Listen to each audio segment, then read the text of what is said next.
ಸಿದ್ದರಾಮಯ್ಯ ವಿರುದ್ಧ ಮೂಡ ಹಗರಣದಲ್ಲಿ ಕೇಳಿಬಂದಿರತಕ್ಕಂಥ ಆರೋಪಗಳಿಂದ ಅದು ದಿನದಿಂದ ದಿನಕ್ಕೆ ಜಾಸ್ತಿ ಆಗ್ತದೆ. ಜೊತೆಗೆ ಸಾಕಷ್ಟು ರಹಸ್ಯಗಳು ಹೊರ ಬರ್ತಾ ಇರ್ತಕ್ಕಂಥದ್ದು. ಈ ಕುರಿತಂತೆ ಬಿಜೆಪಿ ನಾಯಕರು ನಮ್ಮ ಜೊತೆ ಎಕ್ಸ್ಕ್ಲೂಸಿವ್ ಮಾತಾಡೋದಕ್ಕೆ MLC ರವಿಕುಮಾರ್ ಅವರು ಇದ್ದಾರೆ. ಬನ್ನಿ ಅವರನ್ನು ಮಾತಾಡ್ತಾ ಹೋಗ್ತಾನೆ. ಸರ್, ಈಗ ಮೂಡ ಪ್ರಕರಣದಲ್ಲಿ ಸಾಕಷ್ಟು ಸ್ಫೋಟಕ ಅಂಶಗಳನ್ನು ತಾವು ಕಲೆ ಹಾಕಿದ್ದೀರಿ ಈಗಾಗಲೇ. ಜೊತೆಗೆ ಮೈಸೂರು ಅಂದರೆ ಕೊನೆಯ ದಿನದ ಸಮಾವೇಶದಲ್ಲಿ ಕೂಡ ಈ ಸಂಬಂಧಪಟ್ಟ ಸಾಕಷ್ಟು ದೊಡ್ಡ ಮಟ್ಟದಲ್ಲಿ ಸಾಕಷ್ಟು ಸ್ಫೋಟಕ ಅಂಶಗಳನ್ನು ಕೂಡ ಹೊರಹಾಕೋದಕ್ಕೆ ತಾವೆಲ್ಲ ಸಿದ್ಧತೆಯನ್ನು ನಡೆಸಿದ್ದೀರಿ. ಏನೆಲ್ಲ ಮೂಡ ವಿಚಾರವಾಗಿ ತಮಗೆ ಮಾಹಿತಿಗಳು ಸಿಕ್ಕಿದೆ, ಏನೆಲ್ಲ ಆಗಿದೆ ಸರ್ ಇದರಲ್ಲಿ? ತಮ್ಮೆಲ್ರಿಗೂ ಕೂಡ ಗೊತ್ತಿದೆ, ನಾವು ಬಹಳ ಮುಖ್ಯವಾಗಿರ್ತಕ್ಕಂಥ ಪಾದಯಾತ್ರೆಯ ಉದ್ದೇಶ ತಮಗೆ ಗೊತ್ತಿದೆ. ಒಂದನೇದು ಮೂಡಾದಲ್ಲಿ ಆಗಿರ್ತಕ್ಕಂಥ ಹಗರಣಗಳು, ಎರಡನೇದು ಮಹರ್ಷಿ ವಾಲ್ಮೀಕಿ ಅಭಿವೃದ್ಧಿ ನಿಗಮದಲ್ಲಿ ಆಗಿರ್ತಕ್ಕಂಥ 187 ಕೋಟಿ ರೂಪಾಯಿ ಹಗರಣ. ಇದರ ಸಂಪೂರ್ಣ ತನಿಖೆ CBIಯಿಂದ ಆಗಬೇಕು. ಇನ್ನು SITಯಿಂದ ಆದರೆ ಈ ಒಂದು ಹಗರಣವನ್ನು ಮುಚ್ಚಿ ಹಾಕ್ತಕ್ಕಂಥ ಕೆಲಸವನ್ನು ಸಿದ್ದರಾಮಯ್ಯ ಅವರು DK ಶಿವಕುಮಾರ್ ಮಾಡ್ತಾರೆ ಅನ್ನುವಂಥದ್ದು ನಮ್ಮ ಕರ್ನಾಟಕದ ಸಾಮಾನ್ಯ ಮತದಾರನಿಗೂ ಕೂಡ ಗೊತ್ತು. ಉದಾಹರಣೆಗೆ ಹೇಳ್ತೀನಿ, SIT ತನಿಖೆ ನಡೀತಾ ಇದೆ. ಅದರ 3000 ಚಿಲ್ಲರೆ ಪುಟಗಳ ವರದಿಯನ್ನು ಸಬ್ಮಿಟ್ ಮಾಡಿದ್ದಾರೆ ಕೋರ್ಟ್ಗೆ.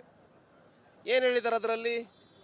ಇಬ್ಬರು ಮಹಾಕಳ್ಳರನ್ನು ಆ ಒಂದು ವರದಿನಲ್ಲಿ ಕೈಬಿಡಲಾಗಿದೆ. ಉದಾಹರಣೆಗೆ ನಾಗೇಂದ್ರ ಅವರು ಸಚಿವರು, ಮತ್ತು ಎರಡನೇದು ದದ್ದಲ್ MLA.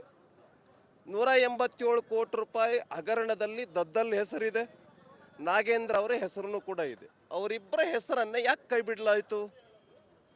ಇವರಿಬ್ಬರ ಹೆಸರು ಅದರೊಳಗೆ ಮುಖ್ಯವಾಗಿ ಇದೆ. 16 ಎಕರೆ ಜಮೀನನ್ನು ದದ್ದಲ್ ಅವರು ಕೊಂಡುಕೊಂಡಿದ್ದಾರೆ ಮತ್ತು ಬಳ್ಳಾರಿಗೆ ಹಣವನ್ನು ವರ್ಗಾವಣೆ ಮಾಡಿದ್ದಾರೆ, ತೆಲಂಗಾಣಕ್ಕೆ ಹಣವನ್ನು ವರ್ಗಾವಣೆ ಮಾಡಿದ್ದಾರೆ. ಮಿನಿಸ್ಟರ್ ಆಫೀಸ್ನಲ್ಲಿ ಸಭೆ ನಡೀತು. ಅದೆಂಥದ್ದು ಕಾರದು? ಲ್ಯಾಂಬೋರ್ಗಿನಿ ಕಾರನ್ನು ಕೊಂಡುಕೊಂಡಿದ್ದಾರೆ. ಮತ್ತು ಸಿದ್ದರಾಮಯ್ಯ ಅವರೇ ಹೇಳಿದ್ದಾರೆ 89 ಕೋಟಿ ಹಗರಣ ನಡೆದಿರೋದು ಮಹರ್ಷಿ ವಾಲ್ಮೀಕಿ ಅಭಿವೃದ್ಧಿ ನಿಗಮದಲ್ಲಿ, 187 ಕೋಟಿ ಅಲ್ಲ ಅಂತ ಸಿದ್ದರಾಮಯ್ಯ ಅವರೇ ಒಪ್ಕೊಂಡಿದ್ದಾರೆ.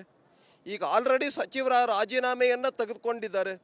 ನಾನೀಗ ಕೇಳ್ತೇನೆ, ಹಂಗಾದ್ರೆ SIT ತನಿಖೆಯನ್ನು ಮಾಡಿದ ಉದ್ದೇಶ ಏನು? ಇವರಿಬ್ಬರ ಹೆಸರನ್ನು ಯಾಕೆ ಕೈ ಬಿಟ್ಬಿಟ್ರಿ? ನಾಚಿಕೆ ಮಾನ ಮರ್ಯಾದೆ ಏನಾದರೂ ಈ ಸಿದ್ದರಾಮಯ್ಯ ಅವರಿಗೆ DK ಶಿವಕುಮಾರ್ ಅವ್ರಿಗೆ ಇದೆಯಾ? SIT ಅಂತ ಹೇಳಿದ್ರೆ ನಮಗೇನಿತ್ತು? ನಿಜವಾಗ್ಲೂ ಕೂಡ ಇದೊಂದು ಎಂಕ್ವೈರಿ ಮಾಡ್ತಕ್ಕಂಥ, ತನಿಖೆ ಮಾಡ್ತಕ್ಕಂಥ ಸಂಸ್ಥೆ ಅಂತ ಇತ್ತು. ಈಗೇನಾಗಿದೆ? ಸಿದ್ದರಾಮಯ್ಯ ಇಂಕ್ವೈರಿ ಟೀಮ್ ಅಂತ ಆಯಿತು, ಅಥವಾ DK ಶಿವಕುಮಾರ್ ಎಂಕ್ವೈರಿ ಟೀಮ್ ಅಂತ ಆಯಿತು. ಯಾಕೆ? ಇವರಿಬ್ಬರ ಹೆಸರನ್ನು ಕೈ ಬಿಡಲಾಗಿದೆ. ಅದಕ್ಕೆ ನಾವು ಹೇಳ್ತಾ ಇದ್ವಿ, ಈ ಎರಡು ತನಿಖೆಗಳು, ಮೂಡಾದಲ್ಲಿ ಆಗಿರ್ತಕ್ಕಂಥದ್ದು ಮತ್ತು ಇದು ಮಹರ್ಷಿ ವಾಲ್ಮೀಕಿ ಅಭಿವೃದ್ಧಿ ನಿಗಮದಲ್ಲಿ ಆಗಿರ್ತಕ್ಕಂಥ ತನಿಖೆಯನ್ನು CBIಗೆ ಕೊಡಿ, SITಗೆ ಕೊಡಬೇಡಿ. ಯಾಕೆ ಅಂತೇಳಿದ್ರೆ ಈ ಒಂದು ಇವರಿಬ್ಬರ ಹೆಸರನ್ನು ಕೈ ಬಿಟ್ಟಿರ್ತಕ್ಕಂಥದ್ದು ಈಗ ಆಲ್ರೆಡಿ ಗೊತ್ತಾಗಿದೆ. ಇದೇ ರೀತಿ ನಾನು ಮೂಡಕ್ಕೆ ಬರ್ತೀನಿ. ಮೂಡಾದಲ್ಲಿರ್ತಕ್ಕಂಥ ಸಿದ್ದರಾಮಯ್ಯ ಅವರ ಲೆಟರ್ಗಳನ್ನು, ಶಿಫಾರಸು ಪತ್ರವನ್ನು ಏನೇನು ಕೊಟ್ಟಿದ್ದೀರಿ, ಉದಾಹರಣೆಗೆ ನಾನು ಹೇಳ್ತೀನಿ, ಪಾಪಣ್ಣ ಅಂತ ಇದ್ದಾರೆ, ಅವರ ರೈಟ್ ಹ್ಯಾಂಡ್. ಯಾರ ರೈಟ್ ಹ್ಯಾಂಡು? ಸಿದ್ದರಾಮಯ್ಯ ಅವರ ರೈಟ್ ಹ್ಯಾಂಡು. ಅವ್ರಿಗೆ ಎಷ್ಟು ಸೈಟ್ಗಳನ್ನು ಕೊಟ್ಟಿದ್ದೀರಿ ನಿಮ್ಮ ಶಿಫಾರಸಿನ ಪತ್ರದಲ್ಲಿ? 16 ಸೈಟ್ಗಳನ್ನು ಕೊಟ್ಟಿದ್ದೀರಿ. ಯಾಕೆ ಕೊಟ್ಟ್ರಿ? ನೀವು 14 ಸೈಟ್ಗಳನ್ನು ತೆಗೆದುಕೊಂಡಿದ್ದೀರಿ. ಹೀಗೆ ಹತ್ತತ್ರ ನನಗಿರ್ತಕ್ಕಂಥ ಮಾಹಿತಿ ಪ್ರಕಾರ 1950 ಸೈಟ್ಗಳನ್ನು ಇವರು ವಿತರಣೆ ಮಾಡಿದ್ದಾರೆ ಅಕ್ರಮವಾಗಿ. ಸಿದ್ದರಾಮಯ್ಯ ಸರ್ಕಾರ ಬಂದ ಮೇಲೆ 1950 ಸೈಟ್ಗಳನ್ನು, ಇದರ ಎಂಕ್ವೈರಿ ಆಗಬೇಕು ಅಂತ ಹೇಳಿದ್ರೆ CBI ಆಗಬೇಕು. ಶಿಫಾರಸು ಪತ್ರಗಳನ್ನು ಮುಖ್ಯಮಂತ್ರಿಗಳು ಎಷ್ಟು ಜನರು ಕೊಟ್ಟಿದ್ದಾರೆ ಅಂತ ಒಂದು ಅಂದಾಜು? 1950 ಜನರಿಗೂ ಬರ್ತದೆ. ನನ್ನ ಪ್ರಕಾರ ಹತ್ತತ್ರ ಒಂದು 100 ಜನರಿಗೆ ಕೊಟ್ಟಿರಬಹುದು. ಆ ಲೆಟರ್ಗಳನ್ನು ತೆಗೆದುಕೊಂಡು ಬರಕ್ಕೆ ಹೋಗಿದ್ರು, ಅನೇಕ ಫೈಲ್ಗಳನ್ನು ತೆಗೆದುಕೊಂಡು ಬರಕ್ಕೆ ಹೋಗಿದ್ರು. ನಾನು ಹೇಳ್ತೇನೆ, ಇವರಿಬ್ಬರ ಎಂಕ್ವೈರಿ, ಇನ್ನೂ ಇಬ್ಬರ ಎಂಕ್ವೈರಿ, ವಿಶೇಷವಾಗಿ ಬೈರ್ತಿ ಸುರೇಶ್ ಮತ್ತು ಸಿದ್ದರಾಮಯ್ಯ ಅವರು, ಇವರ ಬಗ್ಗೆ CBI ಎಂಕ್ವೈರಿ ಆಗಲೇಬೇಕು ಮೂಡಾದಲ್ಲಿ. ಸುರೇಶ್ ಅವರು ಇದರಲ್ಲಿ ಯಾವ ರೀತಿಯಾಗಿ ಅಕ್ರಮದಲ್ಲಿ ಭಾಗಿಯಾಗಿದ್ದಾರೆ ಮತ್ತು ಈ ಶಿಫಾರಸು ಪತ್ರಗಳ ಬಗ್ಗೆ ಅವ್ರ ಪಾತ್ರ ಏನು? 100 ಸೈಟ್ಗಳು ನಗರಾಭಿವೃದ್ಧಿ ಸಚಿವರಾದ ಮೇಲೆ ವಿತರಣೆಯಾಗಿದೆ ಅಕ್ರಮವಾಗಿ, ಕಾನೂನು ಬಾಹಿರವಾಗಿ. ಇದೆಲ್ಲ ಸ್ಪಷ್ಟವಾಗಿ, ನಿಚ್ಚಳವಾಗಿ, ಪಾರದರ್ಶಕವಾಗಿ ಹೊರಗಡೆ ಬರಬೇಕು ಅಂತ ಹೇಳಿದ್ರೆ CBI ತನಿಖೆಯಿಂದ ಮಾತ್ರ ಸಾಧ್ಯ, SIT ಇಂದ ಸಾಧ್ಯ ಇಲ್ಲ. ಸುರೇಶ್ ಅವರು ಮೂಡಾಗೆ ಬಂದು ಸಚಿವರಾದವರು ದಾಖಲೆಗಳನ್ನು ತೆಗೆದುಕೊಂಡು ಹೋಗ್ತಿದ್ದಾರೆ ಅಂತಕ್ಕಂಥದ್ದು ಚರ್ಚೆ ಆಗ್ತಾ ಇರ್ತಕ್ಕಂಥದ್ದು. ಇದು ಹೆಲಿಕಾಪ್ಟರ್ ತಗೊಂಡು ಹೋಗಿರ್ತಕ್ಕಂಥ ದಾಖಲೆಗಳು ಈ ಶಿಫಾರಸು ಪತ್ರಗಳಾಗಿದ್ರೆ ಹೌದು, ಶಿಫಾರಸು ಪತ್ರಗಳು ಇದ್ದಾವೆ, ಅನೇಕ ಫೈಲ್ಗಳು ಇದ್ದಾವೆ. ಯಾಕೆ CBI ಕೊಡೋ ಧೈರ್ಯ ಮಾಡ್ತಾ ಇಲ್ಲ ಇವರಿಗೆ? ಯಾಕೆ ಅಂತ ಹೇಳಿದ್ರೆ ನಮ್ಮ ಬಂಡವಾಳ ಹೊರಗಡೆ ಬರುತ್ತೆ. ವಾಟ್ ರಿಯಲಿ ಸಿದ್ದರಾಮಯ್ಯ ಅನ್ನುವಂಥದ್ದು ಜನಕ್ಕೆ ಗೊತ್ತಾಗತ್ತೆ. ಅದಕ್ಕೆ ಇವರು CBIಗೆ ಕೊಡ್ತಾ ಇಲ್ಲ.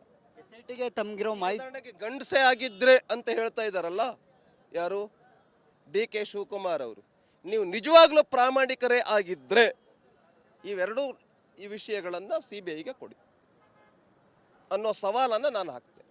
ತಮಗೇನಾದರೂ ಇರುವಂಥ ಮಾಹಿತಿಯನ್ನು SIT ಜೊತೆ ಹಂಚ್ಕೊಳ್ಳೋಕ್ಕೆ ತಾವು ಸಿದ್ಧರಿದ್ದೀರಾ? ಇದಕ್ಕೆ SIT ಅಲ್ಲ, CBI ಜೊತೆನಲ್ಲಿ ಹಂಚ್ಕೊಳ್ಳೋಕೆ ನಾವು ತಯಾರಿದ್ದೇವೆ. CBI ಎಂಕ್ವೈರಿ ಕೊಡಬೇಕು.